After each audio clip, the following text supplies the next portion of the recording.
প্রচারণায় অংশ নিয়ে আপনার অনুভূতিটা কেমন? আলহামদুলিল্লাহ খুবই ভালো এবং প্রচারণা খুবই ভালো ফিল করতেছি এই কারণে, কারণ আমরা আশা অনুরূপ আরো বেশি সাড়া পেয়েছি এই জন্য। মানুষের ভালোবাসা কেমন পাচ্ছেন সাধারণ ভোটারদের থেকে? আলহামদুলিল্লাহ খুবই খুবই পাচ্ছি। আমরা যেখানে যাচ্ছি আপনারা তো নিউজ কভারেজ করতেছেন, আপনারা দেখতেছেন আমাদের ইনশাল্লাহ শতাংশ পার্সেন্টেজ সবার চেয়ে বেশি আছে। আমরা এরকম একটা প্রশ্ন জানতে পারতেছি যে আপনারা যখন প্রচারণায় নামেন অন্য সবাই নাকি ভয় থাকে, এটা কেন? আসলে এটা একটা গুজব ছড়াচ্ছে, একটা মহল প্রপাগান্ডা ছড়াচ্ছে।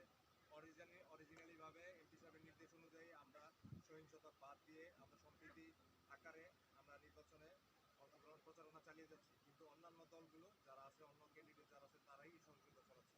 নির্বাচনের আগে এই প্রোপাগান্ডাগুলো মনে হয় না যে জল ঘোলা করার মতো অবস্থা? এই দিক থেকে পরিত্রাণের জন্য সাধারণ ভোটারদের উদ্দেশ্যে আপনার কিছু বলা আছে?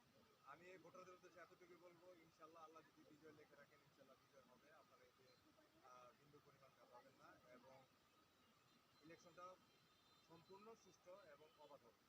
তো আরেকটা কথা মানে সাধারণ ভোটারদের মনের মধ্যে থাকেই যে নির্বাচনের আগে তো প্রার্থীরা নানান রকম প্রতিশ্রুতি দিয়ে থাকে, কিন্তু নির্বাচনের পরে আর কি প্রার্থীদের খুঁজে পাওয়া যায় না, এরকম একটা কথা আছে। এই বিষয়টাকে আপনি আসলে কিভাবে দেখেন?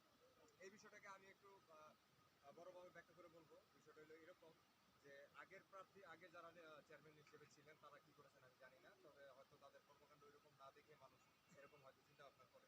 কিন্তু চেয়ারম্যান সাহেব কিন্তু এর আগে 3বারের চেয়ারম্যান হিসেবে ছিলেন মুসাফির ইউনিয়নের, তো তিনি ওই পরিমাণ কাজ ওখানে করে আসছেন বিধায় কিন্তু তিনি আবার নতুন করে কাজ করার চিন্তা ভাবনা করতেছেন এবং তিনি তার প্রতিশ্রুতি অনুযায়ী কিছু কিছু কাজ আমরা নির্বাচনের আগে, নির্বাচনে আপনার ইশতেহারের আগে আমরা কিছু কিছু কাজ করার প্রতিশ্রুতি দিয়েছিলাম এবং আমরা যতটুকু পেরেছি করেছি, কিন্তু বাকিটা আমরা নির্বাচনের পরে ইনশাল্লাহ করব, এতে সন্দেহ রাখার কোনো কিছু নেই। সাধারণ ভোটারদের আরেকটা প্রশ্ন থেকেই যায় যে তারা তাদের ভোটটা সুষ্ঠুভাবে কাজ করতে পারবে কিনা, আপনি তাদের কতটুকু আশ্বস্ত করবেন?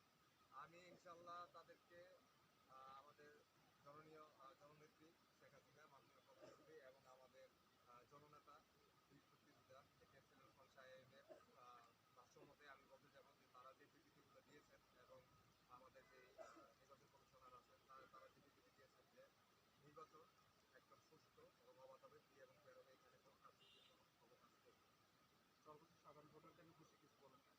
তাদের উদ্দেশ্যে আমি এতটুকু বলবো যে আপনারা ইতিপূর্বে অন্য মানুষ, অন্য যে ক্যান্ডিডেট ছিল তাদেরকেও ভোট দিয়েছেন, আমরা তো মাঠে নতুন এসেছি, আমরা উন্নয়নের অধিকার নিয়ে এসেছি। যদি আপনাদের মনে হয় যে না আমাদের দ্বারা অধিকার সম্ভব, উন্নয়ন সম্ভব, অবশ্যই আপনারা ভোট দান করবেন। এতটুকু আপনাদের কাছে আমার ধন্যবাদ।